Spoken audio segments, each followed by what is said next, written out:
So you all noted this. Nivedita, Shravya, ఏంటి ఏం మాట్లాడుకుంటున్నారు మీరు?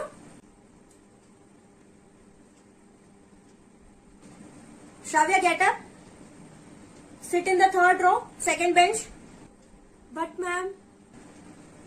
What ma'am? మూవ్. ఇప్పుడు మీరున్న ప్లేసెస్ లోనే కూర్చోవాలి, అర్థమైందా?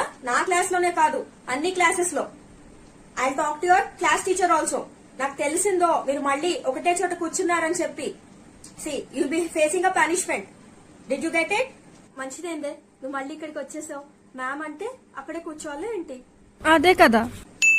నివేదిత, శ్రావ్య, మార్నింగే కదా సెకండ్ పీరియడ్ లో సపరేట్ గా కూర్చోబెట్టాను మిమ్మల్ని. మళ్ళీ ఒక చోట కూర్చునిపోయారా? Shravya, get up. Go to your place. ఒకసారి చెప్తే అర్థం కాదా మీకు? ఇలానే చేశారనుకో నేను డిఫరెంట్ సెక్షన్స్ లో వేయించేస్తాను మీ ఇద్దరిని మీ క్లాస్ టీచర్ కి చెప్పి. అప్పుడు ఓకేనా? So SIT in different places. నేను చెప్పిన ప్లేస్ లోనే కూర్చోవాలి, అర్థమైందా? Who is the class leader? Ma'am. నేను ఎక్కడ కూర్చోబెట్టానో అక్కడే కూర్చోవాలి. అలా చేయకపోతే వెంటనే నువ్వు నాకు వచ్చి ఇన్ఫార్మ్ చేయాలి, అర్థమవుతుందా? Okay ma'am.